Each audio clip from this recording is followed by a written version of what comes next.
fans, the fate of the Mississippi Seawolves is up in the air right now. The Seawolves management team informed the ECHL this week that the club is suspending operations for the 2009-2010 season. Welcome back to WLOX News This Week. That announcement doesn't necessarily mean the end of the Seawolves. Joining us to explain what it does mean, Seawolves President Bill Yates and one of the owners, Mike Rogers. Thanks to both of you for being with us. We appreciate that. Bill, what does it mean? I mean, hockey fans are saying suspended. We're suspending play. I mean, you know, is that just a euphemism for we're dead and gone? No. Or what does it mean? It's an opportunity for us to regroup. We've really got 4 options that we're pursuing right now, and this is just an opportunity for us to fully explore those options. We'll have an opportunity to reapply for active status in the ECHL in June, but for the next couple of months, we'll have an opportunity to pick one of those options and move forward. We'll talk about the options in just a minute, but I want to talk about the temporary, if best, demise of the Seawolves, and I believe, and correct me if I'm wrong, that it was caused by the crushing defeat of the I-10 rivalry. At one time, you guys had Mobile, we had New Orleans, we had Lafayette, Louisiana, we had Pensacola, we had Jacksonville, and we traveled. There were rivalries. It was intense, it was heated, and fans picked up on that. And then that all disappeared, and you were left here by yourselves. Was that really the cause of the problems? Not entirely. That's a contributing factor, but within the format of the ECHL right now, we can survive. But there are some things that have to happen to make it more viable. This is a suspension we applied for back in the fall, and we're advised to do it by the league because we talked about exploring some other options for keeping the team here. And the league said, file for this, and then come January, we'll have a meeting, it'll be approved, and it is not an irrevocable suspension. You can come back and reapply. Well, and that's what they did. They said if we didn't do it and then we wanted a suspension, it would be very difficult to grant one. Having heard you just say it dates back to the fall, it almost negates my next question, but I'm going to ask it anyway, Bill.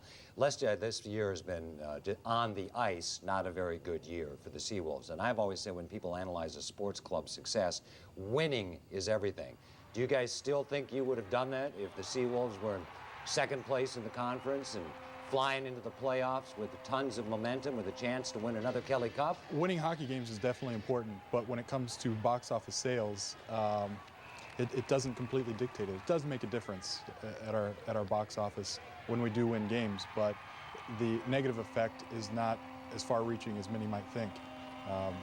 Don't get me wrong, we want to win hockey games, and we're pretty upset that we're struggling to make the playoffs right now, but from a business standpoint, not making the playoffs is not contributing as much as some might think. Another nail in the coffin to me is the travel expenses. Your nearest team right now, I believe, correct me if I'm wrong again, but is Gwinnett, Georgia. Your travel expenses in the last couple of years have probably skyrocketed. Yeah, they've gone up quite a bit. There's ways to mitigate it, and we've looked at those, but it is definitely a problem with the rising cost of travel. And one of our options will address this, but at this time I can't really talk about that option. But we've really got a good core group of fans. Well, talk about the options you do have, because before we run out of time, we want to talk about those. And Mr. Yates mentioned 4 options. What are those 4 options quickly? They include the ECHL. One option is, bringing a group in here with the financial wherewithal to sustain and regroup and get the team back on its feet and get it going. I want to go back to something Dave said about, making the team more popular or whatever by having a winning record. Our 2 biggest crowds of the season, over 6,000, moving in on 7,000, were the last 2 games of the season when we were in last place. So there's something else to it, and that is each hockey game by itself is an entertainment event. Whether you're in the playoffs or not, that game is that game, and it's a lot of fun. And we want to capture that excitement and get it out to people, make it more affordable. So one of the options is bring another group in here that can keep the team going. Another option is another group of, shall we say, investors or people looking at other Where would they come from? I really can't so, I mean, divulge. Oh, We've but had there are conversations. people that Oh, are absolutely. expressing There interest. there Oh, are yeah. local community leaders and business owners who have an interest in hockey and really feel that it's important to keep hockey here on the coast, especially for what we mean to the coast. Is there another league that you can play in besides the ECHL? There are two other leagues that play hockey within this, I guess, region that are, definite possibilities. Are you looking into those? We're considering all options. This is their can't really talk about part, Doug.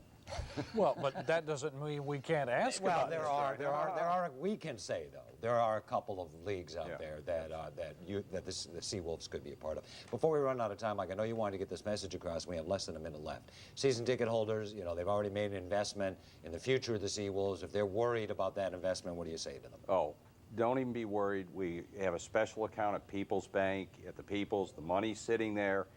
Whatever option comes to fruition, and I am fully confident one of them will, and hockey will be here, that money will be used to hold their season tickets in their seats where they are, and there will be hockey. And Bill, why don't you tell them what the response has been so far? Well, we've fielded plenty of calls since this news came out earlier this week.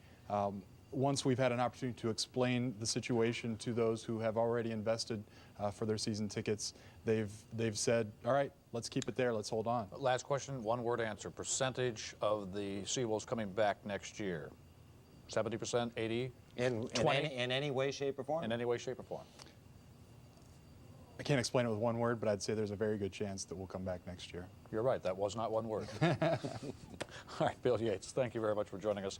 Mr. Rogers, one of the owners of the Seawolves, thank you for being with us as well. And we'd love to see the return of professional I hockey. really to do. I South hope Mississippi. this works out because they've been a great We joy to appreciate your have. support. Thank you. Thanks, guys. And thanks for watching WLOX News. Good night, everyone.